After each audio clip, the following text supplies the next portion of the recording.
l'espace Info Énergie. C'est un réseau national qui a été lancé par l'Agence de l'environnement et de la maîtrise de l'énergie,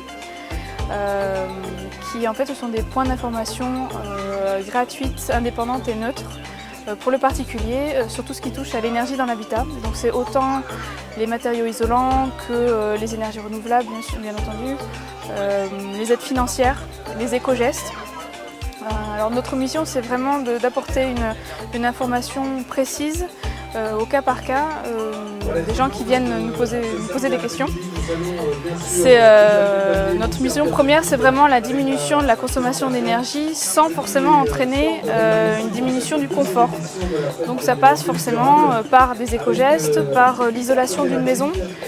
C'est vraiment éviter le gaspillage, avoir une maison efficace, donc une maison isolée. Autant une maison efficace que, mettons, des appareils électroménagers efficaces, donc c'est vraiment l'efficacité. Et une fois que tout ça a été mis en place, une fois seulement que c'est fait, on peut éventuellement penser à mettre en place de l'énergie renouvelable.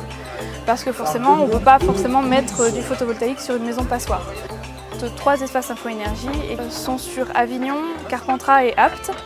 Et chaque espace met en place des animations du type Café Climat, qui est en fait une réunion dans un café assez informelle qui permet aux particuliers de rencontrer des installateurs sur une thématique en particulier. Parce qu'effectivement, c'est toujours rentable de mettre des panneaux photovoltaïques quand c'est bien mis, et c'est vraiment au cas par cas. Un panneau photovoltaïque, il faut savoir qu'il faut qu'il soit bien orienté, il faut qu'il y ait un certain taux d'ensoleillement, sinon effectivement ça ne sert à rien. Il faut que ça soit bien mis aussi. Surtout que maintenant il y a quand même des obligations d'intégration à la toiture, il faut qu'il fasse bien l'intégration, il faut que ça soit, l'étanchéité du toit doit être garantie, afin de bénéficier du meilleur taux d'achat de l'électricité, avec EDF forcément. Une autre source d'énergie renouvelable, c'est l'installation d'une éolienne.